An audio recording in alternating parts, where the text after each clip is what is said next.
Hey guys, what's going on? Figured I'd do a video today about looking up a Mitsubishi wall-mounted unit to diagnose issues that a homeowner may have.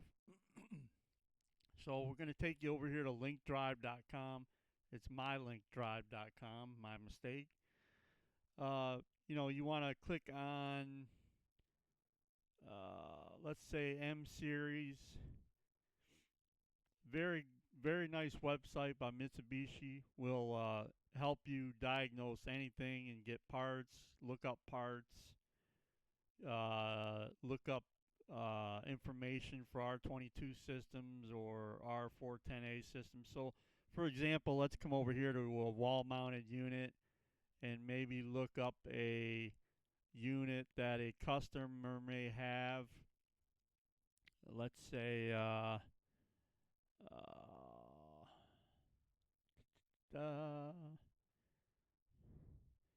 let's say MSZ 5S 12NA. Let's say the customer has issues where the unit is not the outside unit is not coming on, and it's because you have a communication failure with the inside unit and the outside unit. So we could click over here on service, or we can come down here to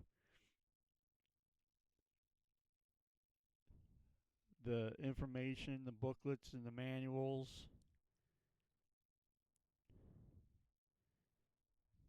We want to come down to where it says service. And we can bring up the service manual.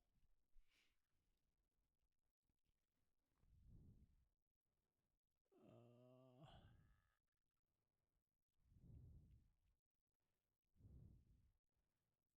we can get part information. We can bring up the service manual, and we can actually find out what the flashes mean on the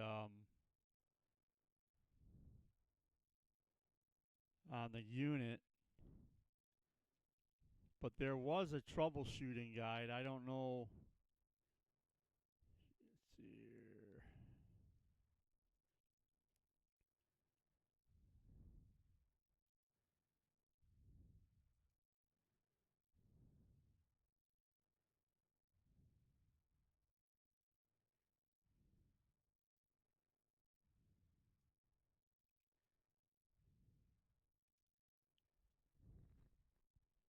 Here it is, the M&P troubleshooter. So we can click on M&P troubleshooter, and we can then come up here to our M series, and let's select the MSY series, and it'll tell us on the machine, it'll show us what each flash means. So one flash, and it gives you an example of the flashes.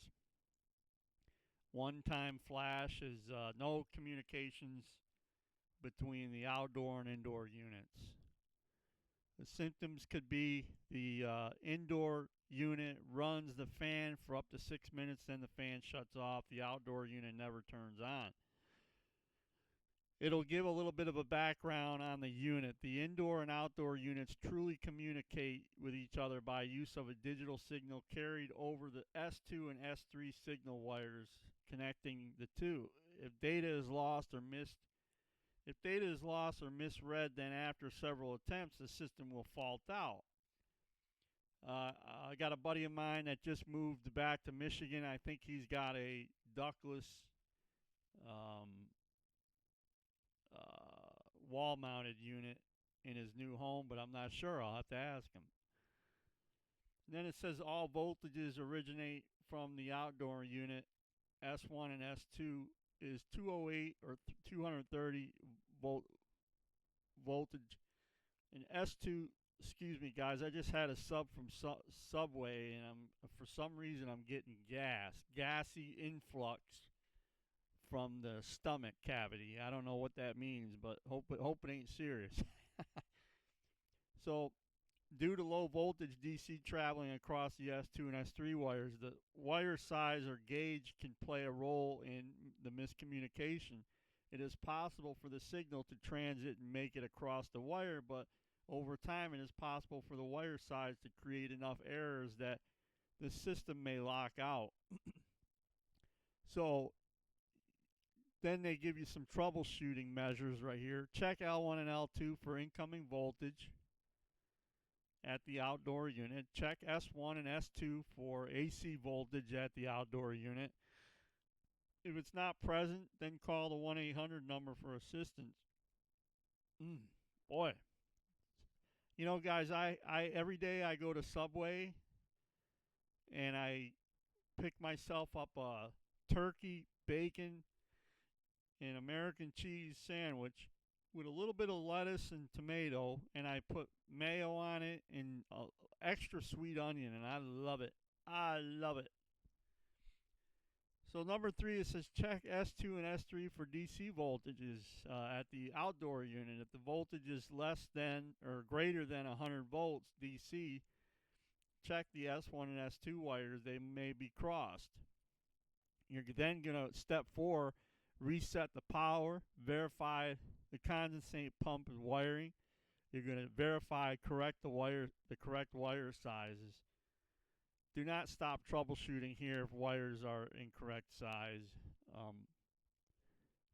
Number 7 is going to be turn off the power, disconnect S1, S2, and S3 wires from the outdoor unit, turn the power back on. Number 8 would be read and record DC voltage across the terminals of the outdoor unit. So it just gives you a great step-by-step troubleshooting measure to take in order to diagnose the situation, which probably most of the time is not going to be an issue with how thick the wiring is. It's going to be that you don't have the voltage coming into the unit. So, but that's like, so let's say if I had 5 timed flashes, it's going to say that the outdoor unit has had an overcurrent event and must be looked at. The indoor unit fan runs for 3 minutes, then flashes 5 times.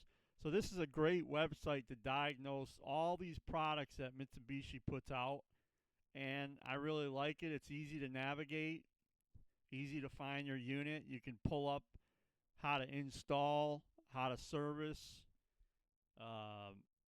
the operation of the units, the controls, how to get the parts, the engineering behind the units. Really, it's a really good site. So I hope you guys love this video. Give me a thumbs up. And I will be back with some HVAC videos. I'm turning my channel over basically to an HVAC channel. As far as doing videos here, I don't really have the pristine setup that I want. Right now I'm holding a microphone in my hand while I'm talking. It's a drum mic. I probably shouldn't use a drum mic to do my my voice records on the YouTube vids, but that's all I got for now. I got rid of a USB mic that I had, and due to my studio monitors and all that kind of stuff, I have a new music setup, but I don't have it set up really for any podcasts or, you know, what I'm doing here. So I hope you enjoy this video. Give me a thumbs up. This is a great website. I'll link the website down below so you can check it out. Have a great day, y'all. It's Alika, mama. It's Alika.